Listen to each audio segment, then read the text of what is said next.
일단 그리고 검찰 개혁이라는 거는 누차 이제 민주당에서도 강조를 하지만은 개혁 입법을 통해서 완수가 되는 건데 그렇죠.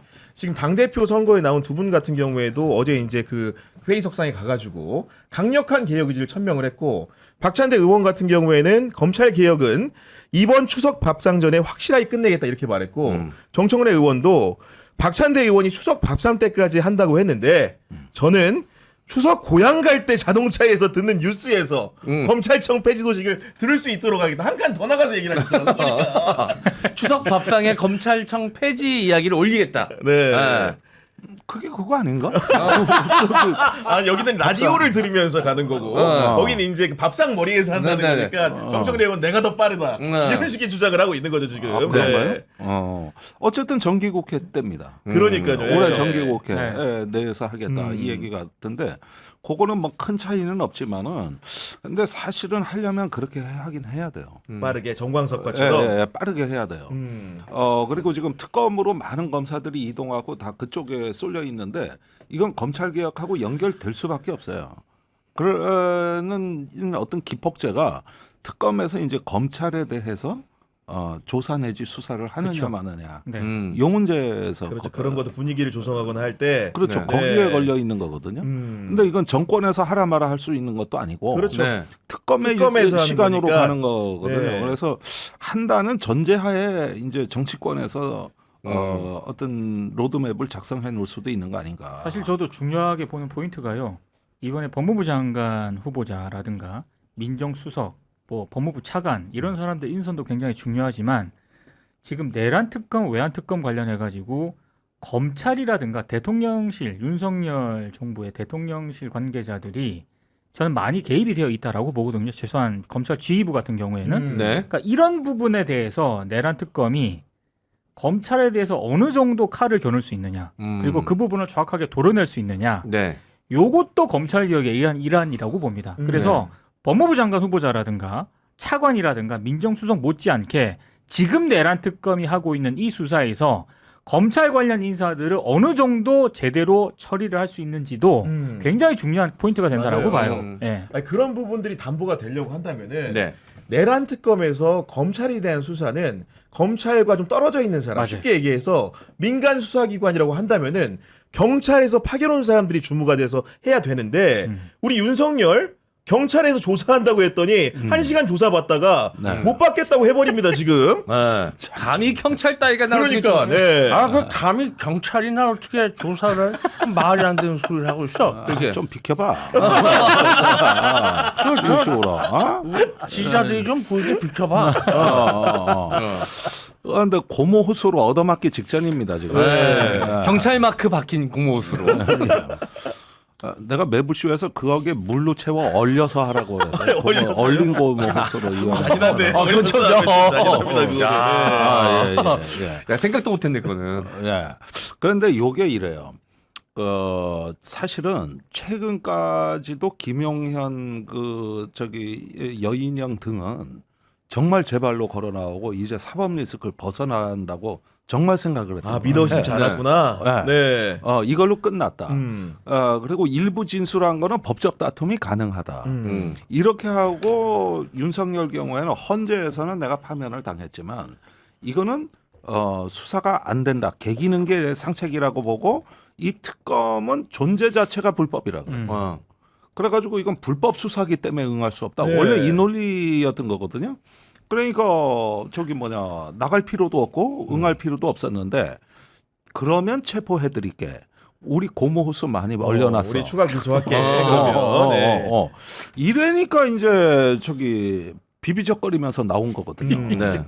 이러면은 제가 보기에는 이런 절차적 논쟁으로 계속 끌고 가겠다는 얘기. 그러니까. 그런데 사실은 계속 광장이나 어디를 자극하고 있어요.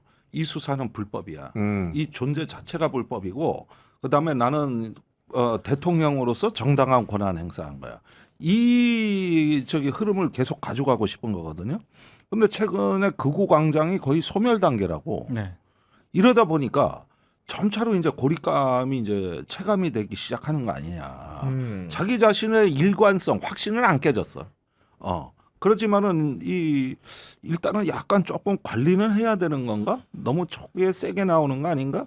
이런 정도 하면서 이제 뭐 좀 기술 좀 한번 가져와봐. 뭐 이런 식으로. 아니 근데 이제 우리 국민들은 사실은 경찰서 가면 경찰관한테 네. 조사 받잖아요. 네. 대통령이 뭐 특혜받은 신분도 아니고 더군다나 특검에서 파견 나온 총경이면 일선 서장급이에요. 그렇죠. 네. 그런 분이 예우를 갖춰 조사하겠다는데 경찰 조사 1시간 받아보니까 못 받겠다.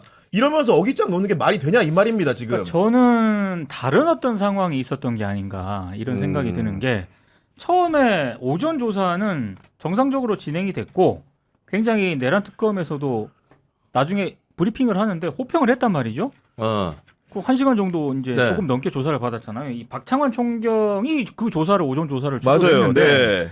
거기에 대해서는 별 다르게 대응을 하지 않다가 음. 이제 점심 식사 마치고 오후 시간대 대기실에서 안 들어온 거 아닙니까? 네. 그러니까 그거는 단순히 경찰한테 조사를 받지 않겠다 이런 차원을 넘어서서 오전에 윤석열이 조사를 받을 때 자신들이 대비하지 못했던 윤석열과 윤석열 변호인단이 대비하지 못했던 어떤 부분에 대해서 네. 굉장히 당혹스러운 어떤 질문을 몇 개 받았던 게 아닌가. 건드렸구나. 예. 뭔가. 예. 그래서 좀 당황했던 측면이 있는 것 같고 그러려면은 어떤 변호인단 나름의 대비책을 세워야 되잖아요. 네. 그러면 바로 또 오후 조사에 들어가면 안 되거든요. 네. 그래서 뭔가 시간을 벌기 위한 어떤 변호인단의 어떤 전략일 가능성도 전략이 있다. 가능성이 높다. 그래서 이제 그거 패싱해가지고 네. 오후에는 다른 건으로 넘어가지 않았습니까? 내란 국무회의라든가 맞아요. 네. 외환 문제라든가. 외환 문제라든가 네. 이런 걸로 넘어갔거든요. 근데 제가 볼 때 그건 더 악순 것 같아요. 네. 국무회의와 관련해서는 저는 상당 부분 CCTV도 확보돼 있고 네. 그때 참석했던 국무위원을 비롯한 관계자들을 사전에 다 조사를 한 걸로 알고 있거든요. 네. 자료가 많다는 얘기예요. 네. 그거는 더 대비가 안 돼 있을 가능성이 있고 더더군다나 외환 같은 경우에는 어제 MBC 뉴스데스크에서 보도를 했지만 야, 깜짝 놀랐어. 추가적인 사람들이 막 나왔거든요. 네. 네. 그걸 내란 특검이 몰랐을까요? 저는 알고 있었다라고 봅니다. 그러면 어제 제가 그걸 어디서 상상을 한번 해봤냐면 윤석열 씨가 조사 끝나고 나오는데 네. 표정이 너무 안 좋더라고요. 그래서 어제 1차 조사에서 뭔가 자기들이 대비하지 못했던 여러 측면에서 변호인단을 당혹스럽게 한 것 같고 그래서 7월 3일이라는 네. 날짜까지 제시를 하면서 최대한 시간을 벌려고 하는 게 아닌가. 뭔가 대책을 마련하기 위해서 그러니까 표면적으로는 경찰한테 네. 난 조사받을 수 없어라는 뭐 말은 했지만 속으로는 굉장히 당혹스러운 뭔가가 있었다. 그러니까 네. 조사를 해서는 안 되는 이유가 생겼다는 맞아요. 얘기인데 사실은 그럴 만한 게 무궁무진합니다. 무궁무진해요. 예, 무궁무진한데 이번 계엄 사태 돼 가지고 제가 조금 한 가지 기묘한 걸 느끼는데 네. 모든 계엄군으로 출동한 중간급 이상 지휘관들은요 이 계엄의 목적을 너무 잘 알아. 말하자면 정치인 체포, 선관위 서버 데이터 그렇죠. 탈취, 네. 뭐 이런 것들을 분명히 고지받고 인물 현장에 가서 받고 해서 너무나 명령을 잘 아는데 사령관급부터는 저기 기억이 안 난다로 이제 바뀌는 말이야. 그러니까 전달받은 중간 간부들은 다 기억나는데. 다 기억나는데. 그러니까 아니 서버요? 그거 위치 확인하라 그랬는데요. 그러는데 분명히 저기 사이버 보안실장 이런 사람은 가서 서버의 데이터를 확보하는데 네. 확보가 안 되면 뜯어서라도 가져오라고 우리는 지침을 분명히 그렇게 받고 갔다. 네. 그런데 사령관은 아니 어디 있는가 알아보라고 어디 있는가 이랬는데 밑에서는 아니요.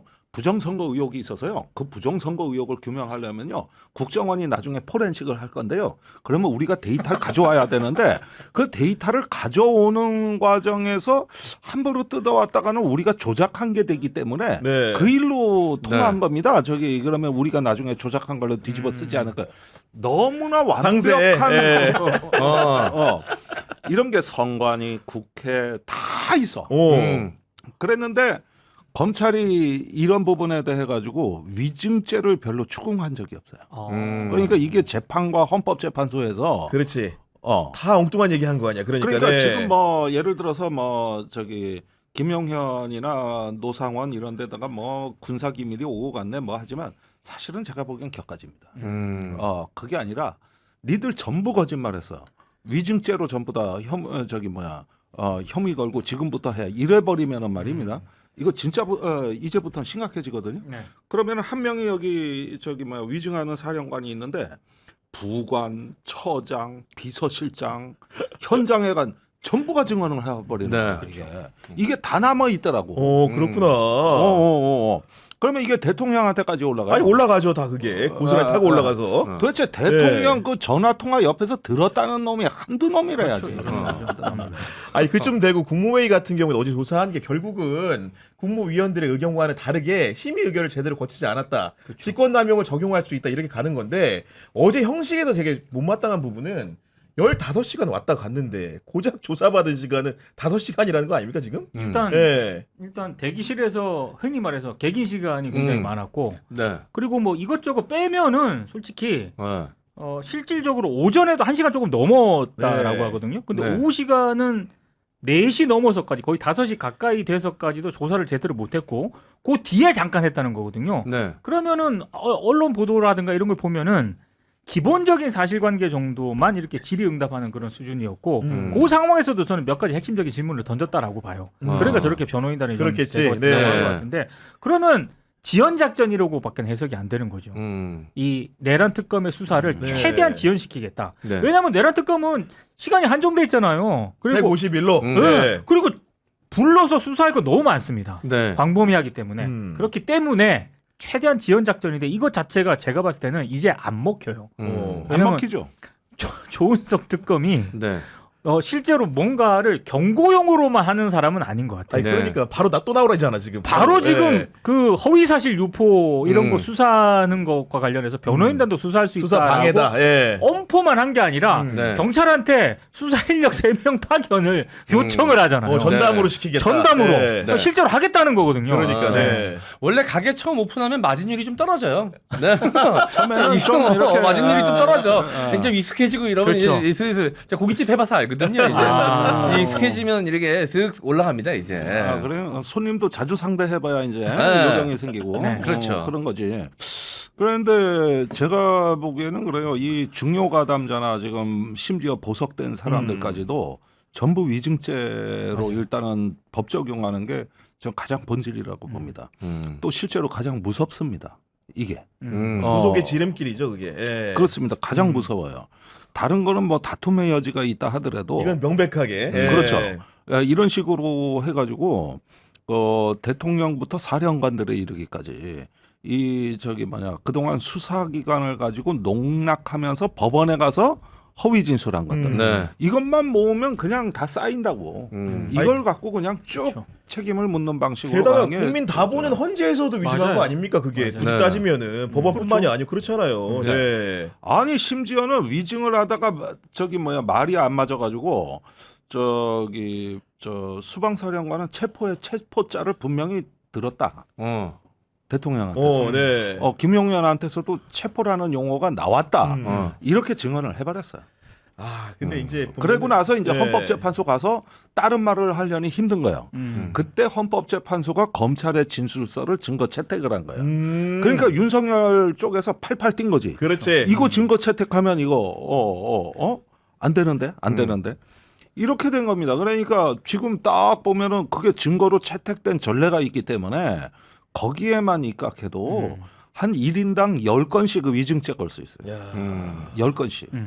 그런 상황인 거고 그리고 윤석열의 뭐 태도는 말할 것도 없고 부창부수라고 김건희 네. 아니 어떻게 저는 네. 이렇게 하루 아침이면은 들통날 그런 그 거짓말이나 필처쇼, 이런 것들을 이런 쇼를 할 것들. 수 있는 건지 네. 어떤 마음에서 하는 겁니까 이런 건 도대체? 들어갈 때부터 네. 솔직히 이제 김건희 특검도 7월 1일부터 이제 편파식 연다는 거 그렇습니다. 아니겠습니까? 네. 그러면 저는 김건희 특검 같은 경우에는 솔직히 다른 내란 특검이라든가 뭐 최혜병 특검보다 네.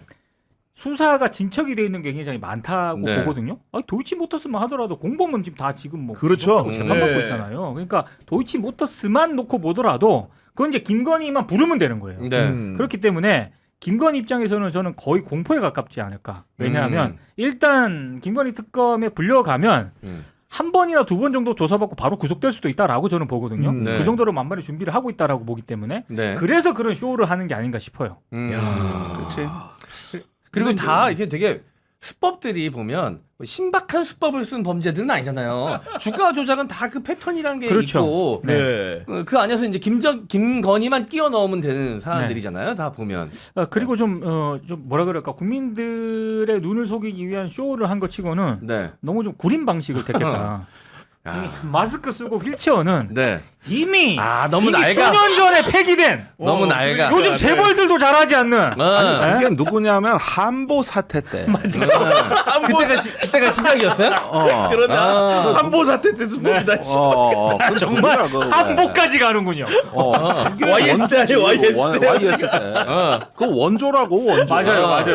예. 그거 얼마나 유명했어요. 그거. 네. 네. 아, 그래서 기본적으로 휠체어 쇼를 하려면 그 병색이 완연한 테라도 좀 내줘야 되거든요. 발차기 잘하시던데. 고양이 뉴스 영상 보니까. 그러니까. 그 고양이 뉴스도 그렇고 더 팩트 사실은 실력 발휘 요즘에 오랜만에 한번 한 것 같던데. 그렇죠. 야 정말로 자기 그 사저에서 과일 먹고 있는데 찍을 거라고는 아마 상상을 못했겠지. 네. 더 팩트도 대단합니다 보니까. 근데 네. 제가 보니까 그 사진이라든가 이런 게 그 나와서 어찌됐든 병원에 우울증 때문에 입원하고 있다가 수사 못 받겠다 하고 지금 퇴원을 한 거지 않습니까? 네. 네. 그러면은 사진이 찍힐 수도 있다라는 생각을 할 수도 있을 것 같은데 통상적인 사람들. 통상적인 사람이라면 네. 그것도 안 했다라는 거거든요. 그러니까. 네. 그러니까 지금 다른 세계에 사는 사람들 같아요, 진짜. 정말로 그런 부분들이 다시 한번 국민들이 정말 가끔은 한번 이렇게 불쌍하다는 생각 조금 하려고 하다가도 네. 그런 모습을 보니까 이 우라통이 터져가지고 이놈들은 정말 봐주면 안 되겠다. 또 고모호수 나와야 돼. 아니 그리고 의원님 보니까 한국일보가 보도를 하나 했던데 네. 이번에 이제 12.3 비상계엄에 물론 개선상에 있는 사람일 수도 있고 군인들 중에서 그 휴대전화를 교체한 사람이 장성급 지휘관만 12명이라고 하던데 이건 좀 어떻게 봐야 되는 겁니까? 그러니까 대부분 이제 보안폰, 안보폰으로 통화를 했다 그러면서 네. 그 대부분 휴대폰을 2개씩 갖고 있었던 거거든요. 네. 개인 폰하고 보안폰. 보안폰. 또는 안보폰. 이렇게 갖고 있었는데 그 저기 계엄 당시에는 보안폰 또는 안보폰을 위주로 했던 겁니다. 그랬는데 심지어는 출동 군인 중에 안보폰을 지금 못 받은 지휘관도 있단 말이에요. 네. 그러니까 다른 간부의 안보폰을 빌려서 나가더라고. 그 정도로 요게 핵심 통신 수단이에요. 네. 그러면은 개인 폰은 뭐냐 하면은 이제 나중에 문제될 것 같아서 계엄 해제가 되고 나서 그때부터는 개인적으로 폰으로 연락을 주고받은 겁니다. 이 보안폰은 제출할 가능성이 높다. 네. 이래가지고 이제 통신 수단을 빠르게 바꿨을 가능성이 높은 거거든요. 그래서 검찰 수사가 예견되던 시점이었는데 네. 그리고 보안폰 뭐 삭제하지 마라 이 지시가 내려왔어요 국방부에서. 이미 예. 그랬는데 대부분 삭제가 된 상태에서 국방부가 싹 수거해 간 거예요. 검찰이 아니라. 그래가지고 검찰이 그 보안폰을 찾느라고 무진장애를 썼다고. 그랬구나. 네. 그러면 나머지가 이제 연락할 수단이 개인 폰밖에 없거든요. 그래서 어느 정도 개인 폰을 쓰다가 검찰에서 개인 폰도 제출할 의향이 있냐, 임의 제출할 의향이 있냐, 꼭 이렇게 질문하니까 이거는 제가 일정표도 있고 이게 없으면 업무가 마비돼서 검토 후에 어떻게 해보겠습니다. 이런 간부가 있고 일부는 어땠냐면은 이미징 거기 현장에서 그 복사하는 거죠, 복제. 그때 이런 통화했는데 그럼 어디 보여줘봐요. 그러면 요 카톡에 있잖아요. 그러니까 이런 걸 이미징을 뜬다고. 여기까지 이제 하고 가진 상태로 대부분 참고인들이 되돌아간 거예요. 그러면은 이제 그 뒤에는 어떻게 됐겠냐 이거지. 업무 마비된다고 저러는데. 그래서 그 부분도 임의 제출 형식으로 돼 있다고요. 대부분이. 그렇군요. 그 말씀하신 보안폰은 군 보안폰을 말씀하시는 거죠? 네. 비화폰이랑은 또 다르죠? 그건 달라요. 다르죠. 그러니까 세 종류가 있는 거예요. 여기서 비화폰, 거의 뭐 군의 보안폰, 개인폰. 네. 다 가지고 있는 사람은 뭐 거의 퀵 서비스였겠네. 돌려가면서 이렇게 본인도 헷갈렸을 것 같아. 내가 보니까. 네. 출동할 때는 개인폰을 놔두고 이건 이제 중간 지휘관 이상은 네. 보안폰만 갖고 가서 일반 폰은 사용 금지니까. 네. 그랬는데 밑에서는 상당히 많은 숫자가 개인 번호를 갖고 간 그러니까요. 거죠. 네. 아. 이런 가운데 지금 속보가 하나 전해졌는데 이재명 대통령이 7월 3일이죠. 그러니까 이제 사흘후입니다. 첫 기자회견을 한다는데 지금 보면 취임 한 달 만에 기자회견을 한다. 미리 이제 보도도 일부 나오긴 했지만은 굉장히 빨리 하는 것 같거든요. 민동기 네. 평론가님. 자신 있다는 거죠. 어. 자신 있다라고 하는 것이고 네. 7월 3일 날 첫 기자회견 일정을 잡았다라는 얘기는 그 전까지 어지간한 뭐 장관 인선이라든가 이런 거는 다 이제 지금 국토부 장관하고 문화부 장관, 문체부 장관. 장관이 네. 안 남았거든요. 근데 이게 사실 아까 뭐 언론 보도를 보니까 문체부 장관 같은 경우에는 너무 고민이 깊어가지고 그래요? 선뜻 인선을 자기가 못 하고 있다. 이렇게 얘기를 하시더라고. 오. 그러니까 이렇게 생각해보고 저렇게 생각해보고 아마 굉장히 고민하시는 포인트가 많은 것 같고 국토부 장관 후보자는 진짜 중요하잖아요. 그렇죠. 지금 또 부동산이 지금 또 이게 들썩들썩거리니까 네. 이제 그런 부분에 있어서 누구를 지명하고 후보로 지명하는 것조차도 시장에 바로 이제 영향을 미치니까 그래서 이제 고민이 좀 깊어지는 것 같은데 그 전까지 마무리하겠다는 뜻인 것 같습니다. 네. 공교롭게도 7월 3일은 윤석열이 특검에 나오겠다고 한 날인데 저 기자회견을 잡은 모양새를 봤을 때는 그 전에 나와야겠네요. 네. 그러니까 본인 뜻대로 안 될 것 같다라는 제가 생각이 보니까 좀 들고. 네. 7월 3일로 얘기는 했는데 네. 윤석열 측이 못 버틸 것 같아요. 네. 내란 특검이 하는 거 보면은 바로 진짜 또 체포영장을 또 발부를 할 것 같거든요. 네. 신청할 것 같거든요. 그거를 과연 감당할 수 있을까? 그리고 지금 사람들이 자꾸 체포영장, 구속영장 이런 것만 생각하는데 네. 특검이 가진 진짜 무기는 압수수색 영장입니다. 맞습니다. 네. 지금 내란 특검 과 관련해가지고 경찰, 검찰, 공수처든 해가지고 아크로비스타 사절을 털어본 적이 없기 때문에 맞아요. 사실은 만약 이런 식으로 조사에 불응을 한다거나 일부 혐의를 부인하는 태도를 보일 때는 분명히 조은석 특검이 강제적인 수사 방식을 동원할 것을 그렇죠. 네. 적극적으로 검토할 것 같은 생각이 드는 가서, 것이고 네. 특검에 대한 사인인가? 내가 3일에 기자회견 할 거니까. 그건 것 같습니다. 그 전에 마무리해서 결과물 가져와. 기자회견에서 할 말 있게. 가서 참회를 그냥 다 제 개인 의견입니다. 그렇죠. 예, 개인 의견이죠. 개인 참회를 의견입니다. 다 압수수색 해오는 것도 더 이상 참회를 못 먹게.